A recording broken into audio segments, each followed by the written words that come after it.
Now, I sincerely thank the API coaching for giving us this opportunity to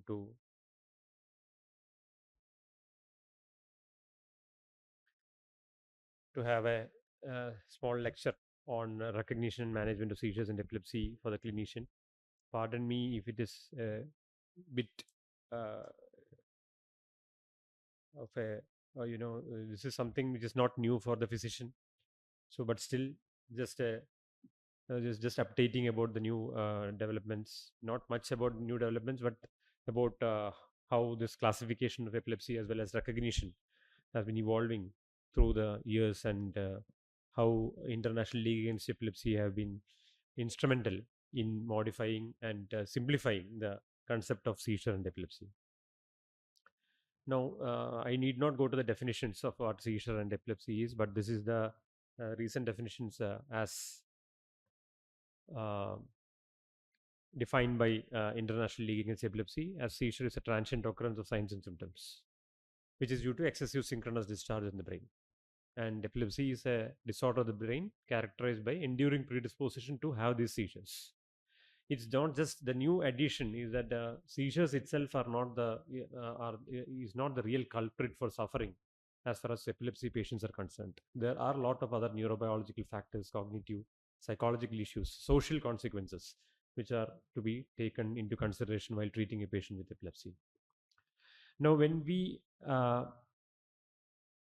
see a patient with a suspected seizure disorder, the first question that needs to be answered is whether this syndrome or the symptom or symptomatology or phenomenology that we see is really epilepsy or a seizure or at all.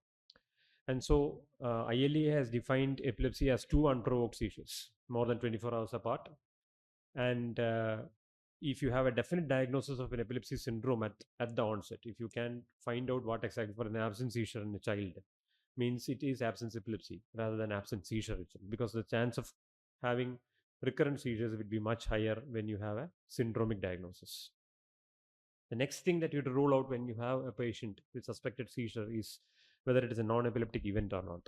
For that, I am sure everyone is tuned to that, and a proper clinical history. The terminology that the patients come across, that come with, is to be clarified. A proper description of the event, and you have to ask about these questions like tongue bite, incontinence, what was the activity that the patient was doing at that time, was the patient standing or doing something like a strain maneuver or a Valsalva maneuver, which could have led to a syncope, which could be mistaken for a seizure. The type of abnormal movements, it could even be a paroxysmal movement disorder, even though it's which could be mistaken for epilepsy, and the patient whether has a post-ictal confusion.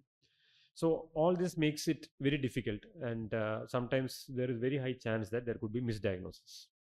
So across the age spectrum, we have a lot of conditions which can be easily mistaken for epilepsy. For example, even in neonates, benign sleep myoclonic jitteriness, even in children, parents would be coming and complaining that they have children with myoclonic jerky movements which they take as seizures. In infancy, there are a lot of events, non-epileptic events, which can be mistaken for seizures. In childhood, especially childhood stereotypies, cyclical vomiting syndrome, daydreaming, parasomnias, sleep-related rhythmic movement disorders, all this can be mistaken for epilepsy in childhood. In adulthood, the classical ones are transient ischemic attacks, vasovagal syncope, and cardiac syncope. Those are three things that usually we come across in adulthood. While in childhood to adulthood, in young individuals, you could have tantrums, tics, REM sleep behavior disorders, especially at night. You can easily mistake it for a sleep related hypermotor epilepsy, which is very common from a frontal lobe. Migraines, when you have complex migraine, that could be mistaken for seizure. And the non epileptic events, dissociative seizures are very common. Now we'll go through this young boy. In fact, was referred as a case of epilepsy, and he was on syrup levetiracetam for almost 2 years because he had these events at night, which the parents were convinced that these were seizures. In fact, this kid used to get up in sleep, used to nod his head, get up, and then would point towards something in the room and then go back to sleep. This was the usual semiology that was noted. And even there were instances where a video EEG was done, And these changes, which are very common in sleep in children, you can see these slow waves, large slow waves, especially in children, can be easily mistaken for an untrained eye, and can be mistaken for a seizure.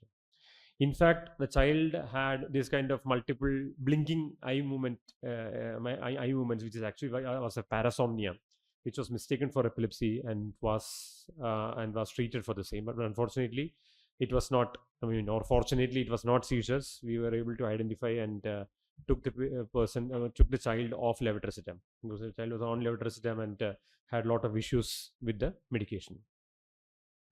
So the first step, as I mentioned, is to rule out those kind of syndromes, which could the syndromes or symptomatology that could mimic a seizure. Now, if you're sure that it is a seizure, the next question to ask is whether these are provoked seizures or acute symptomatic seizures. Provoked seizures are due to identifiable causes, such as drugs, toxins, metabolic factors. Usually, it's a generalized seizure. They present with, rarely there could be focal seizures, but usually, except for maybe hyperglycemia, which can cause focal seizures, and even rarely hypoglycemia can cause focal seizures. The others, like drugs, toxins, stimulants, alcohol, especially alcohol toxidrome, and then MDMA, which is very common nowadays. We see at least one teenager a month with coming with first episode of seizure, usually as part of a MDMA toxicity, because most of them, they are used to addicted to MDMA. And the next thing is an acute symptomatic seizure, which could be due to an acute brain process like a traumatic brain injury, stroke, encephalitis, focal signs, where focal signs are very, very common, and usually these present as focal seizures. Now, if you have a definite diagnosis that is a provoked seizure, all that is required is to correct the metabolic parameters, maybe continue antiepileptics for maybe a couple of weeks, after which it can be tapered off and stopped. While an acute symptomatic seizure could in fact, the ILA has recommended 3 weeks of therapy for patients with acute symptomatic seizures, or until the brain process that causes seizures are terminated. So the duration of how much these seizures need to be treated varies, but usually it's around 3 weeks. Now, if you're sure that the patient does not have an unprovoked, does not have of an unprovoked seizure, that is, it's not provoked, then the next question is, what is the risk that the person who presents with the first seizure in life have to have another event in the next 2 years? So there we have to take into consideration a lot of factors, because the person that is coming to you might not be having the first seizure in his life. Most of the time, the first seizure would be missed. Only convulsive seizures are usually reported. The complex partial seizures, absences, myoclonic jerks, focal seizures, all these are usually missed. And hence, a detailed clinical examination as well as history is important to identify these subtle signs which could suggest that the patient did not have the first seizure at all. And everyone is familiar to what these are: focal generalized epilepsies, and these are the usual seizure types that we see: focal epilepsy, generalized epilepsy. And if you are not able to classify what kind of epilepsy a patient has, you can keep it as unknown. It's okay to not know what exactly the seizure type is, and we can actually target treatment based on if in unknown type, we will keep a broad spectrum anti seizure medication for treatment.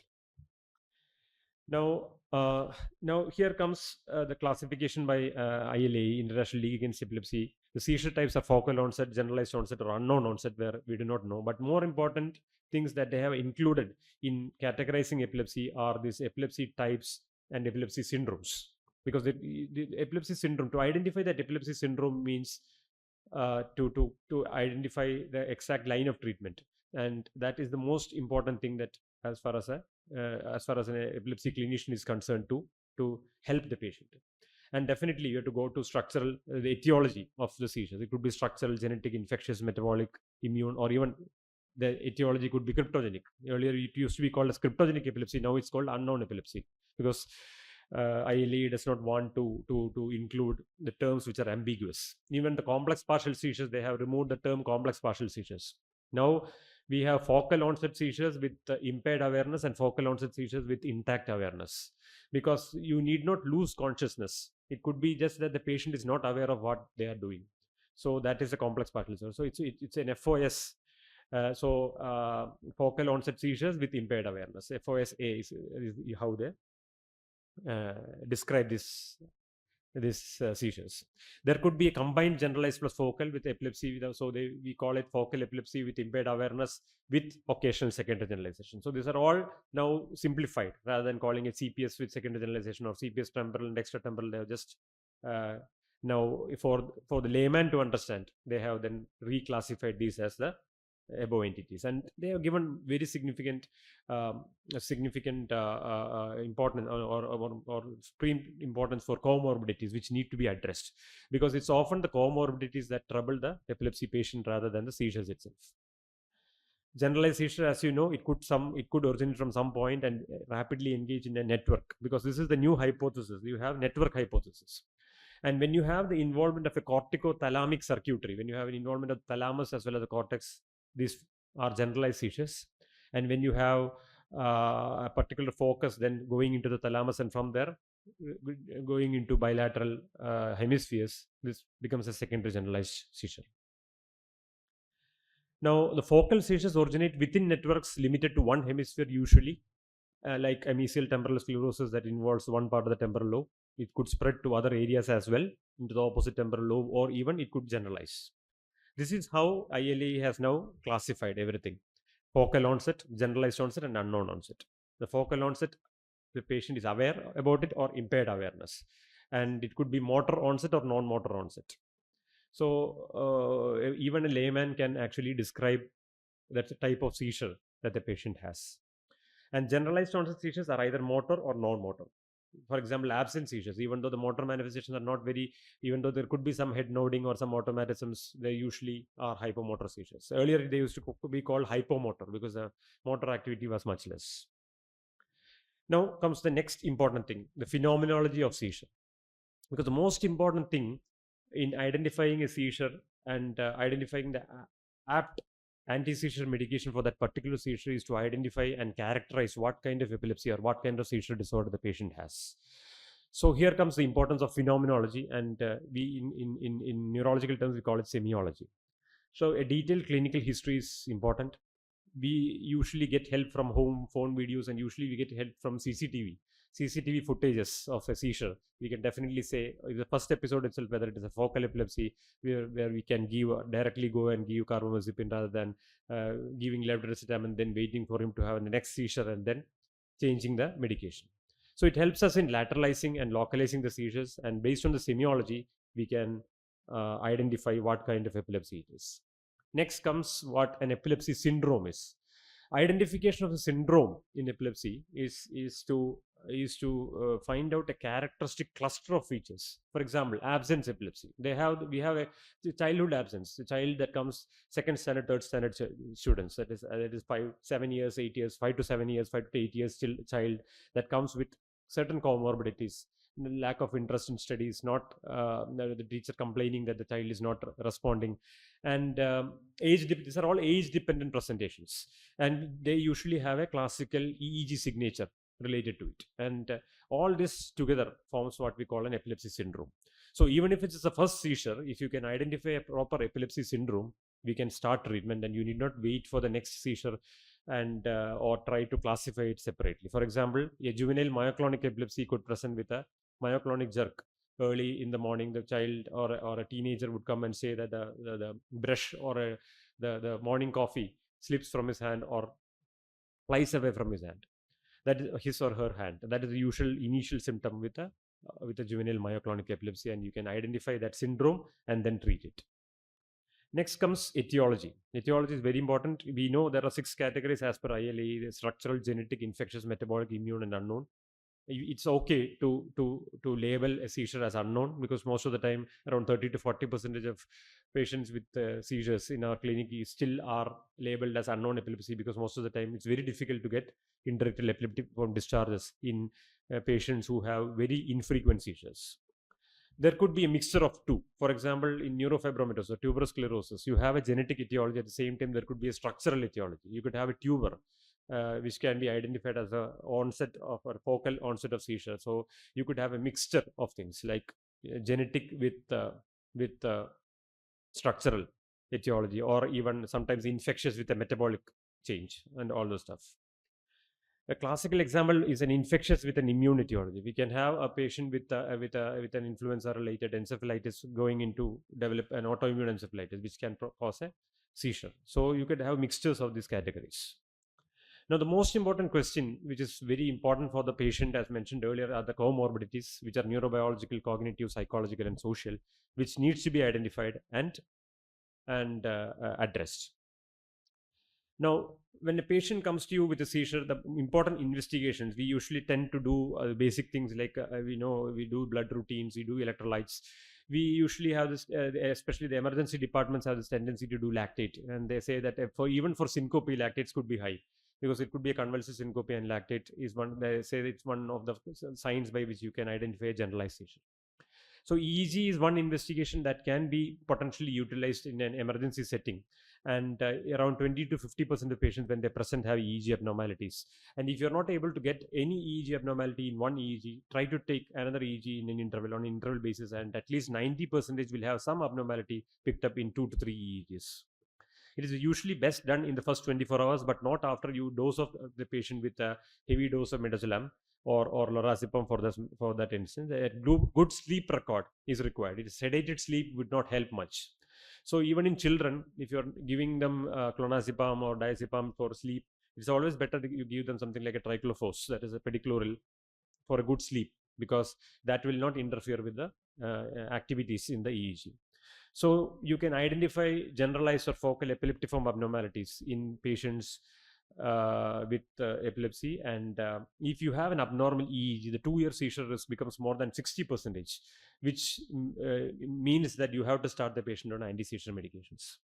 Some EEG patterns, we know this is the classical absence pattern. You could have a generalized pattern, something that we see in a generalized epilepsy like a juvenile myoclonic epilepsy. You have these polyspikes and wave discharges, which is a generalized epilepsy, and sometimes you can even get a focal epilepsy where you can see that this is the left temporal montage. The left temporal montage is here on the left side, and here you can see the waves are all slow, and you have this sharp waves discharges which have a phase reversal along with significant slowing that area, indicating that you should image the patient and find out abnormalities. And the most of the epileptiform abnormalities or the spike and wave discharges in all epilepsies are seen in sleep. So sleep record is a must in routine EEG. The usual paper EEGs that we see nowadays, that small labs print out, is usually are all trimmed and made up. In fact, it is like I would say they change the filter settings so that you have these beautiful waves. This filter, you have to look at the filter settings and ensure that the filter is kept properly, and we will not miss the spikes. Usually the classical ones that we do in small labs, we all see the 3 hertz to 15 hertz are the only waveforms that we can identify, and most of the time we get this beautiful alpha activity, and almost always we miss this epileptiform, small spike and wave discharges or slowing. So an ideal EEG is with the proper filter settings. If you can do a 20 minutes awake record, a 20-minute sleep record, and with the proper maneuvers like hyperventilation and photic stimulation. With certain photosensitive epilepsies, you need photic stimulation. We give strobe lights at various frequencies so that the occipital cortex is stimulated, and this leads to something called a photoparoxysmal response. So at least 20 minutes of sleep is required in EEG. Always ask the patient to be sleep deprived when they go to the EEG lab. The next comes this kind of abnormalities that can be picked up by imaging. You can see that this is the classical commonest thing. There is no need for explaining this thing to this crowd. This is the classical mesial temporal sclerosis. You can see the hyperintensity in the hippocampus on this side. You can see the larger wavy pattern of the hippocampus with the intact anatomical anatomical morphology on this side, as well as the T2 weighted image. And you can see the hyperintensity as well as the simplification of the hippocampus with the overall reduction in size of the temporal lobe on this side, that is left side, compared to the right side. So it's a left mesial temporal sclerosis. And you will have correlation in EEG as well, where you will get these temporal spikes. You can see these large spikes which are seen on the EEG, which can be identified. Similar to this kind of lesions like mesial temporal sclerosis, we could see this gentleman had a lesion in the mesial temporal lobe with a larger, and you can see this hyperintensity, which he was carrying in his head for almost 20 years, which we had to do a surgery and make him seizure free later. So neuroimaging is very important in, especially if you have an EEG abnormality picked up. It's always better that a patient who has recurrent seizures as well as focal findings on EEG to go for a neuroimaging.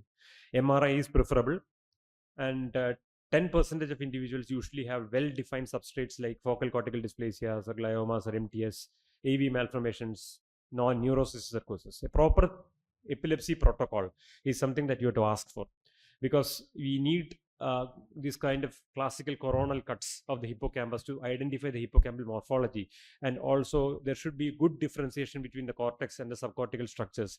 The gray white differentiation has to be well seen on the MRI, so that we can identify those small areas of focal cortical dysplasias or micro dysplasias which usually have a poor gray white differentiation.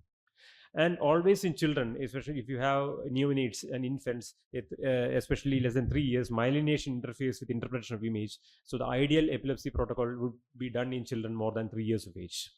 In addition, we use this kind of PET CT, SPECT, MEG, fMRI for resistant cases when we work up these patients for epilepsy surgery.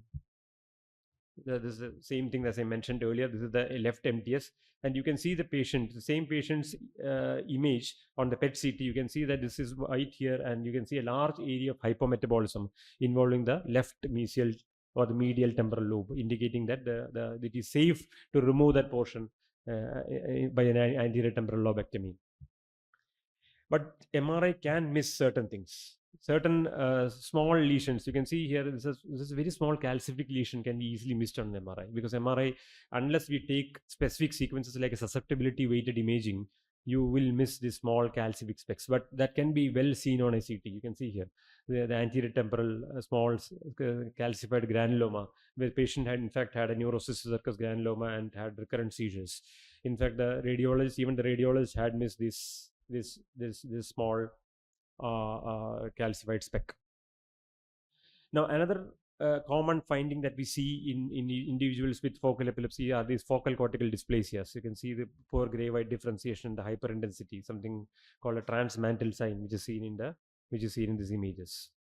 And these are easily resectable lesions, and if you can prove with a video EEG that the patient has a seizure arising from these areas, definitely a good surgeon, along with a electrocorticogram done at the time of surgery, can definitely identify the exact delineated the exact area and can be easily resected, and the patient can be made potentially seizure free. So these are all anatomical substrates which need to be identified in patients with epilepsy, so that at least some form of surgical treatment can be given, especially even in a lissencephalic cortex. Even if it is a subcortical band heterotopia, you can disconnect these structures and make the patient potentially, at least dangerous seizures can be prevented by adequate epilepsy surgery. Another entity that is usually treatable is something called long-term epilepsy-associated tumors, because you could see these small tumors.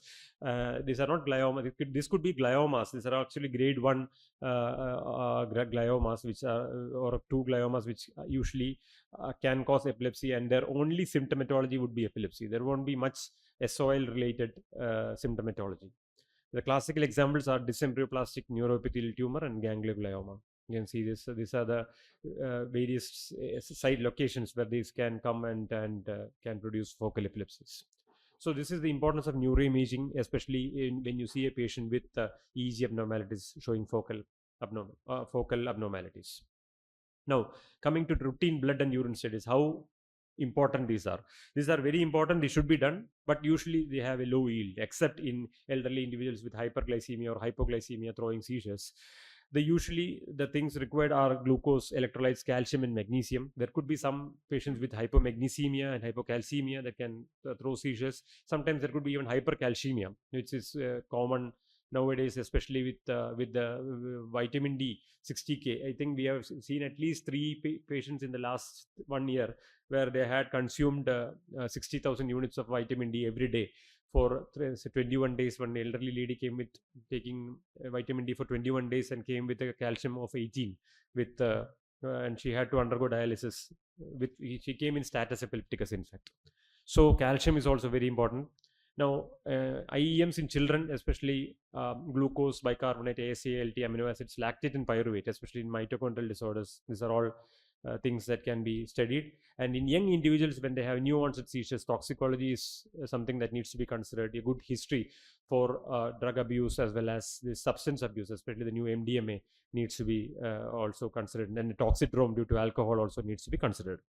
Now, is lumbar puncture mandatory? If the clinical situation suffices, you can do a lumbar puncture. And definitely, if you feel that there is something like a autoimmune disorder or autoimmune encephalitis, serum and CSF autoimmune parameters can be set.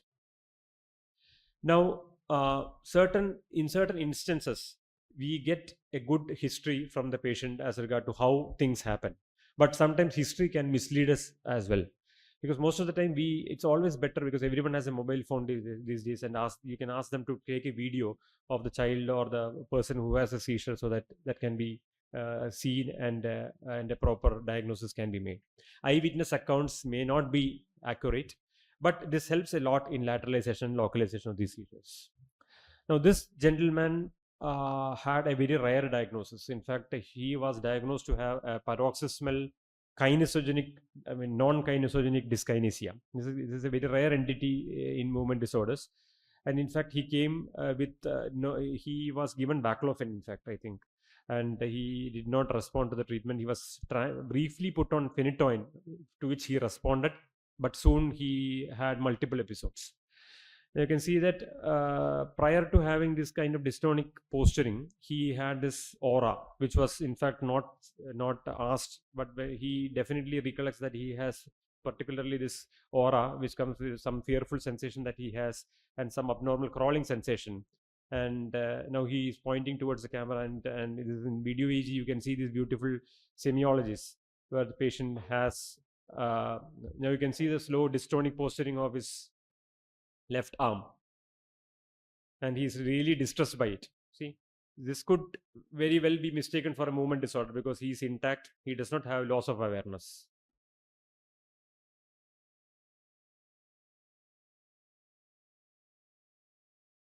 And because he had a possible genetic entity, only a CT was taken. He in fact had multiple sclerosis. In fact, the MRI done showed that he had multiple sclerosis and had a large parietal, right-sided parietal plaque, which was responsible for this dystonic parietal dystonic posturing. So it need not really show the cortex. The usually we feel that in a focal seizure, the cortex is the one that is responsible for generating a semiology or a phenomenology. But sometimes the cortex can be, silent. It may be one of those silent areas of the brain, and from the cortex it goes directly into the basal ganglia, which can cause this kind of dystonic posturing as well. So these are all. So a proper video EG recording for this suspicious and doubtful events will help a long way in giving a proper diagnosis. The classical example, as mentioned earlier, this is how we usually diagnose absence epilepsy. The child is usually asked to tap and count the numbers when the patient is when he is hyperventilating. So children are very faithful in hyperventilating. Adults do not cooperate well. So the child is hyperventilating, and suddenly you can see that he has stopped hyperventilating and counting. That is when we identify a classical absence epilepsy, and usually they usually snap out of it in a moment. Usually in 1 second or 2 seconds they come back to normal. He had a brief head jerk, and then he is back to normal in a flash. And this lady in fact had was diagnosed to have dissociative events, in fact. But especially because every time she hyperventilates, she gets this kind of abnormal movements. But only when a video EG was taken that we could identify that she had this phenomenology.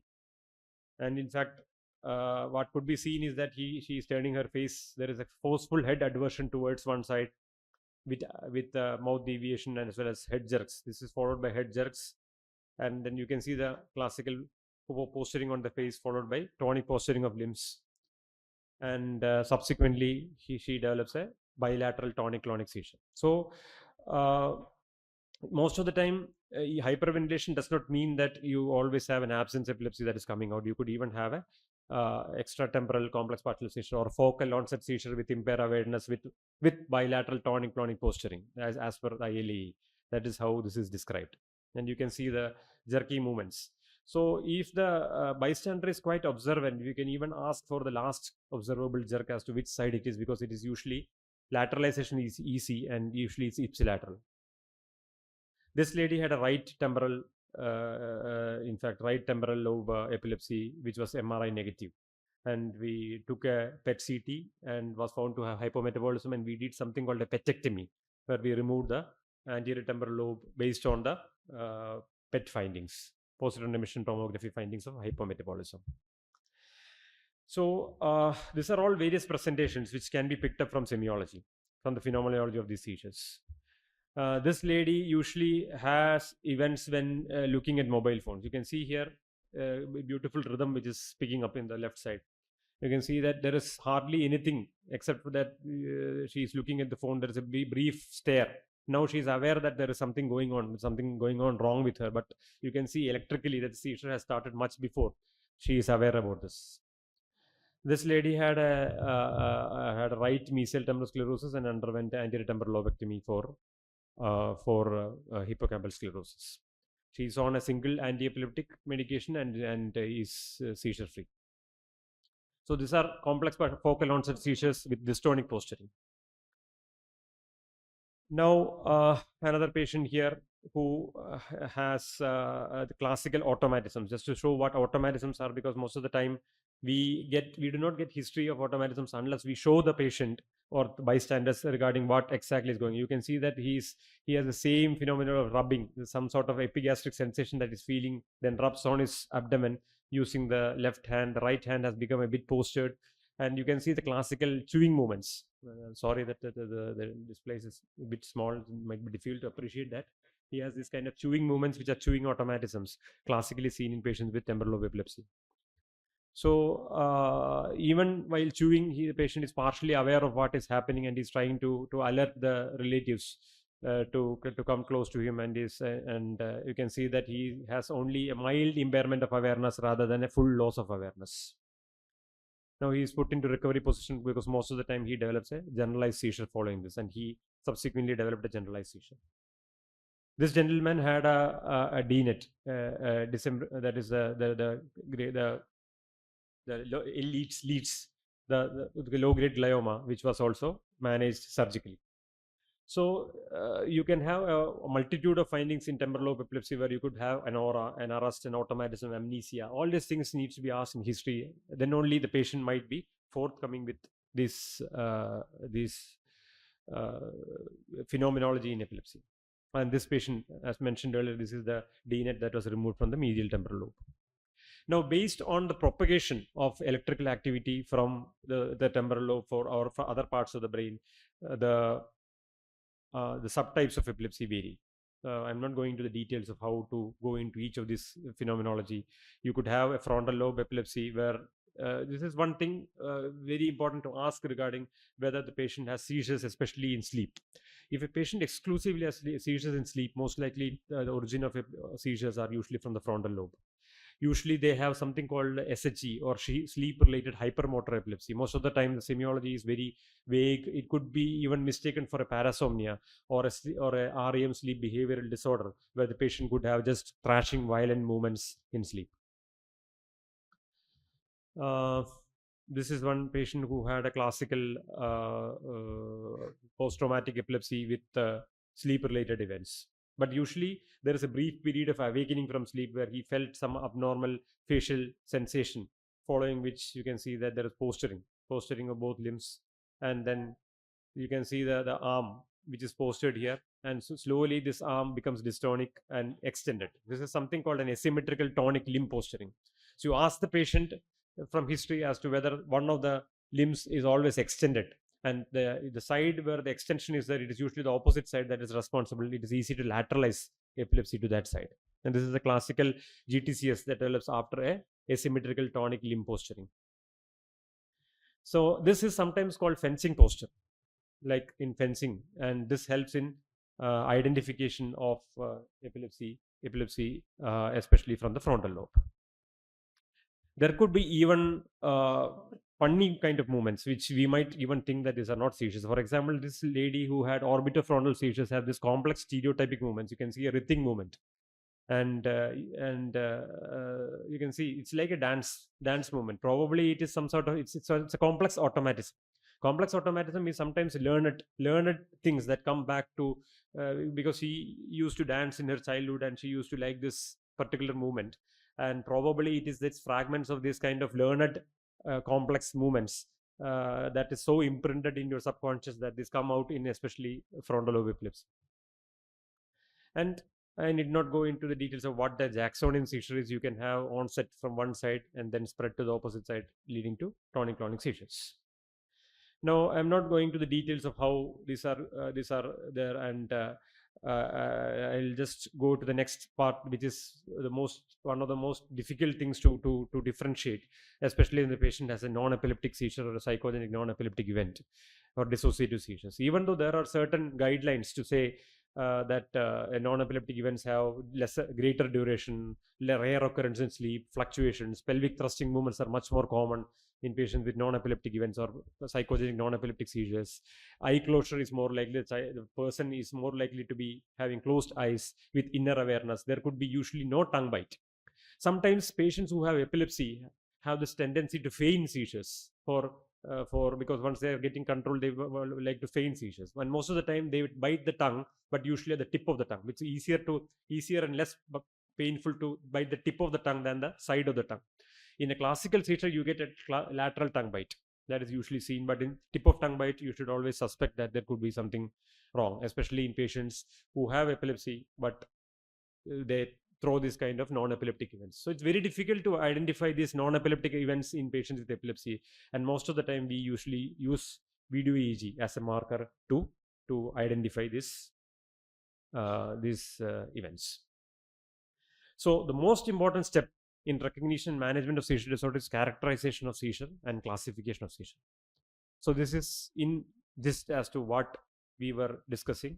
First, to rule out non-neurological causes, ensure that it is epilepsy. You do a EEG or video EEG and rule out non-epileptic events. Identify what kind of seizure they have, the auras and the types, and where exactly is arising from. Can you find out a particular syndrome? Then check for comorbidities, treat those comorbidities, look for why this is happening, and address the basic issues. This can be done by investigations, neuroimaging, genetic, and metabolic tests. I think I am overshooting the time which is allotted to me. So the question is, should I go for to management? Management, maybe I can finish off in another 5 minutes if the chairperson can. Yeah.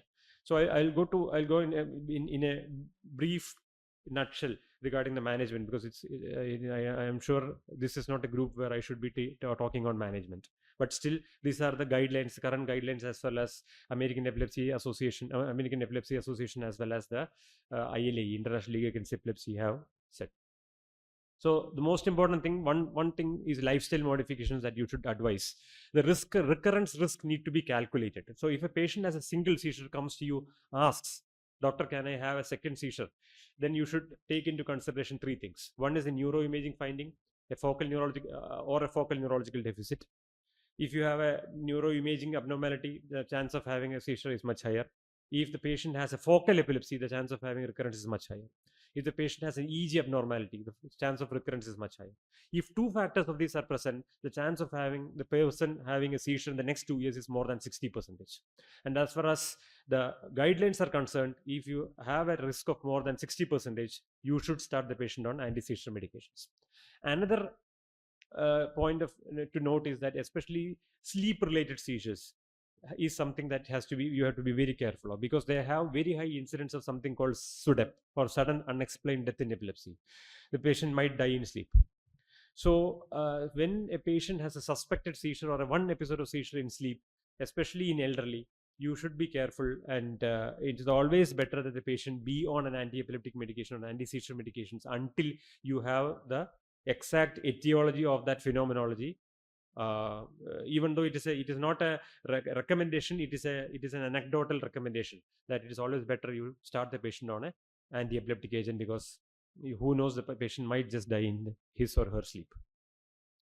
Rescue medications can be given, especially in children when they have tendency to have status epilepticus. So when will you give midazolam nasal spray? Nowadays we say it is for the parents. It is just to pacify the parents that we give midazolam nasal spray. But in some instances, when the child has seizures lasting for more than 5 minutes, especially febrile status epilepticus, it's always better you give midazolam nasal spray, and buccal midazolam can also be given. Nowadays, formulations are available for buccal midazolam. Avoidance of seizure triggers, the commonest sleep trigger. Seizure trigger is a sleep deprivation, emotional stress, flashing lights in photosensitive epilepsies, and medications. Usually, when you have a patient who gets recurrent seizures during a febrile illness, it could be dehydration or a metabolic abnormality. At the same time, there could be medications, especially quinolones, levofloxacin, gatifloxacin, theophylline, stimulants, especially in patients who are having maybe the patient might have a drowsiness for which a model or your modafinil can be given, and this provoke episodes of seizures in patients who have symptomatic seizures.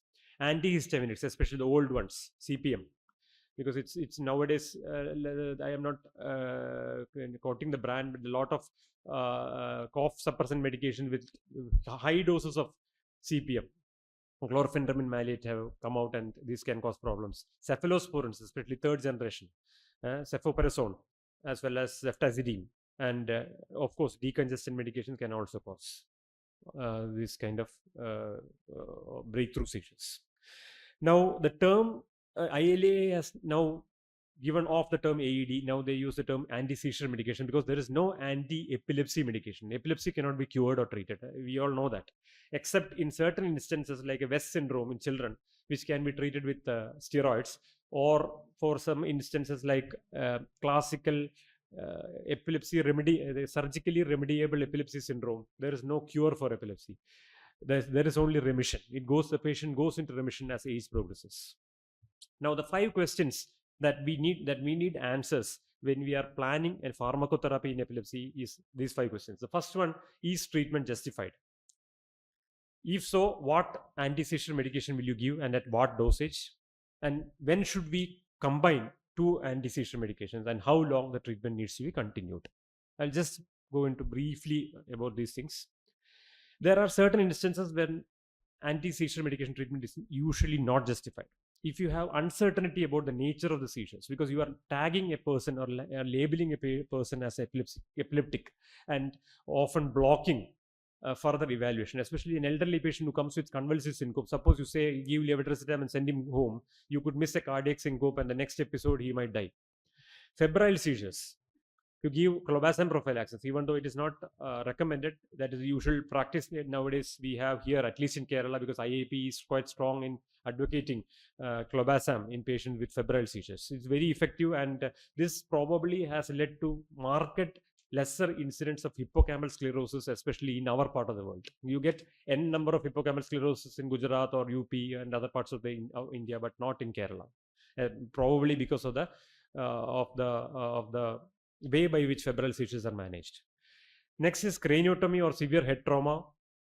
As such, there is no justification unless they present with a seizure. But most of the time, when a neurosurgeon does not want blood in his hands, so usually they start the patient on anti-epileptic medication. A single unprovoked tonic-clonic seizure, there is a chance that 40% of these patients won't have a seizure in their life. So it is usually not justified. Many idiopathic benign partial epilepsies, like the classical Beck's BECTS, unless the patient has a significant cognitive impairment, don't give treatment for Beck's. But usually we give something like a small dose of valproate or clobazam. This is actually an entity which is difficult to judge as far as when to give or when not to give. Especially seizures are precipitated by avoidable triggers, and patients refusing treatment never treat. Otherwise, they will come back with you with a lawsuit. Now, in the first, we'll go to the next thing. The risk of recurrence, I have already mentioned. After the second seizure, the risk of recurrence increases. So if the patient is having a second seizure, always start them on treatment, because usually 79 to 96% of these patients will have another event in the next 2 years if it is a second seizure. So the high risk of a recurrence usually come from remote symptomatic seizure, when you have a specific epileptic abnormality, and the type of seizure is a focal seizure. Especially in patients who have autistic features, focal neurological deficits, you should start treatment. Now, the anti-seizure medications have have flooded our market, and the choice depends upon whether it's a broad spectrum anti-seizure medication or a narrow spectrum agent. These are the usual broad spectrum agent like levetiracetam, clobazam, felbamate, lamotrigine. We usually know that it is a levetiracetam that is the most commonly used, and medication most effective against specific types focal epilepsies like carbamazepine, lacosamide, phenytoin, stilipentol, ticagrelin, phenobarbital. And usually the newer ones, the newer anti-epileptic medications or the anti-seizure medications are not as effective as our old time-tested phenobarbital, phenytoin, carbamazepine, or even topiramate for that matter.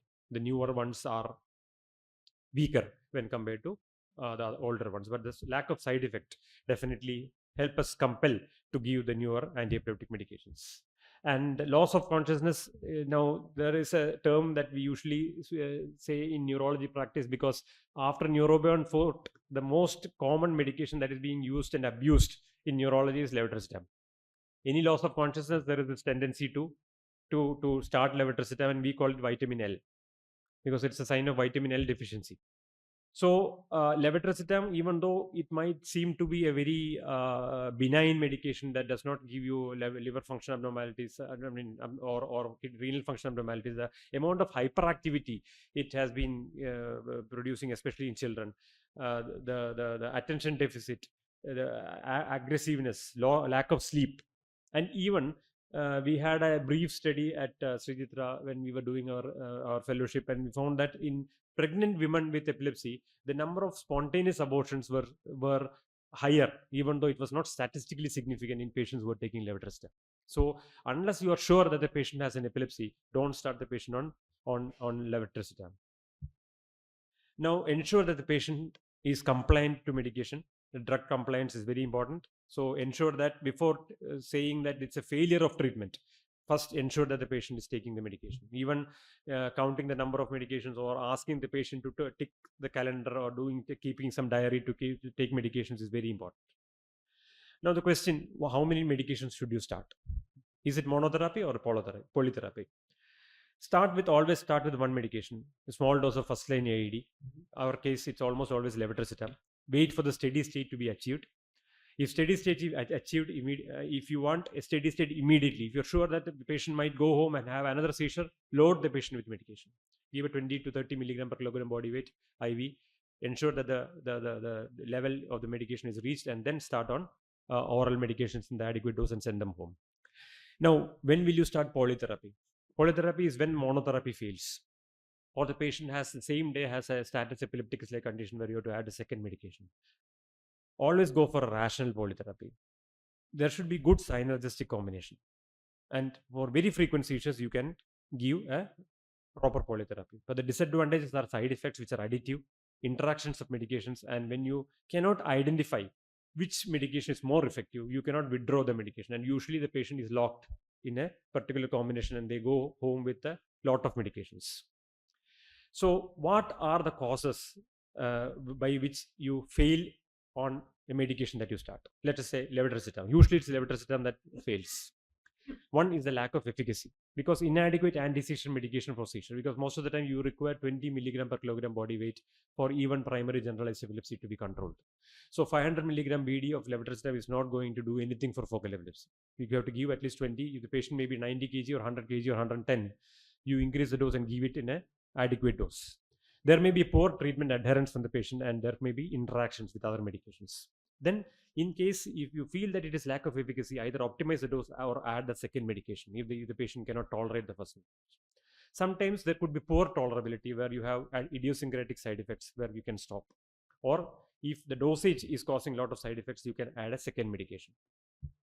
There comes the role of something called rational polytherapy. This is something that has evolved in the 2000s, where you are better off giving a duotherapy for a severe epilepsy rather than giving a heavy dose of a single medication. For example, carbamazepine. If you give carbamazepine and if you want a focal epilepsy to be controlled, you require at least, maybe for an average well-sized adult, you require at least 400 or 600 milligram twice daily. But if you can give it with a small dose of clobazam at night, even 200 milligrams per day, twice daily would be more than enough. So if you have duotherapies, this is one synergistic combination that can be tried. a lot. So for that, you need to know the mechanism of action. Don't combine two medications. For example, give phenytoin, patient on carbamazepine developing a seizure, you give phenytoin along with that. Both will induce each other's metabolism, and the levels of medication is drastically going to come down. But since nowadays one is levetiracetam, usually we don't have a problem because the second medication can be easily added, and usually it does not interfere. So this is all what we need to know about drug interaction. Phenytoin, everything with P are inducers. Phenytoin, phenobarbital, primidone are enzyme inducers. They induce each other's metabolism or induce metabolism of other medications, including valproate. And even carbamazepine induces valproate metabolism. So it's all enzyme induction, because anti-epileptics are the most strongest enzyme inducers after St. John's wort. So we neurologists are blessed with such medications. So it interacts with everything, including our hematologists. That's not like us giving medications, especially the harder ones. They like levetiracetam, I'm sure. And inhibition, valproate is an inhibitor. So everything else are inducers. So there are certain synergistic combinations which we use, which have evidence in randomized control trials, like valproate and lamotrigine. It's a very dangerous combination. If you give when you give the dose immediately, you have to slowly titrate it over 8 to 12 weeks. A valproate and ethosuximide for absence seizures. A combination of levetiracetam with lacosamide. So if usually the best combination for me, as far as I'm concerned, for focal epilepsy, symptomatic epilepsy, someone who has a seizure following a head injury, if levetiracetam is not effective, you add lacosamide along with it. So it's a good synergistic combination. And there are anecdotal reports of carbamazepine with clobazam, phenytoin with phenobarbital. Everyone knows it is the best, one of the best combinations available even now for refractory epilepsy, and topiramate and carbamazepine. Now, coming to the last portion of my talk, as to when to discontinue medication. Difficult.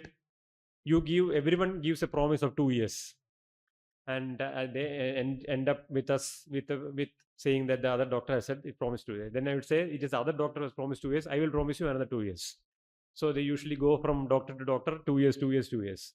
So a focal seizure usually it's difficult to control, but discontinuation of medication can be attempted after 2 to 3 years, especially if EEG is normal and you feel that the patient has gone into remission. There is only one epilepsy as far as ILE is concerned, which you can confidently say that I can taper and stop in 2 years, is childhood absence epilepsy, which is well responsive to valproate or your ethosuximide. You can stop that in 2 years. No other epilepsy you can give a guarantee that you can stop medication in 2 years. So this is how it works. 42% of the patients do not respond to your medications, 1, 2, 3, or 3. And around 50% go into remission. And out of which 21% are immediate responders. You get beautiful control of epilepsy in the first 2 years. They go into a honeymoon phase where everything is controlled, and they lose follow-up, and they come back after 2 years of treatment, and they relapse. So the non-responders are 42%, and there is something called a medically refractory epilepsy, which is very difficult to control with treatment. So when you fail 2 accepted anti-seizure regimens for at least 2 years, this is called a drug-resistant epilepsy. Always rule out pseudo-resistance. There's something called pseudo-resistance. You give medication, they are not taking the medication, or they are non-compliant, or they are taking some medication which is in a poor combination. For example, phenytoin, 2 tablets of phenytoin and 2 tablets of carbamazepine. Both will be inducing each other, and the patient might not be getting anything at all, and they will have seizures. Now, there could be a diagnostic error. You might be giving levetiracetam or for that matter valproate for a focal epilepsy with secondary generalization. They need not respond. But if you give a small dose of carbamazepine, they are going to respond well. Or in that case, brivaracetam. You can switch from levetiracetam to brivaracetam. They might respond better. If you have a poor lifestyle, poor sleep hygiene, they do not sleep well, have alcohol or drug abuse, that leads to refractoriness. Comorbid symptoms like depression, sleep disorders, obstructive sleep apnea is very common in patients with GTCS, and they can be there. So there is no point in adding more and more medications again and again, because it is not going to help. One drug, if you give one drug, the chance of response is around 45 to 55%. 2 drugs around 60%. 3 drugs 67%. 4th drug you might get a control of around 71%. So there is no point in adding more and more medications. My dictum would be, you give 2 or 3 medications, maximum 3. If they are synergistic, that is more than enough. That is more than good trial. If they are not responding well, you better change the medication and cycle them through various medications rather than going through this ordeal of adding more and more medications. And consider surgery when you have drug resistance. At least 1 in 10, if you are considering surgery, at least 1 in 10 can go for surgery if you are considering surgery. So at least 1% of individuals in epilepsy can benefit from a surgical management. Thank you.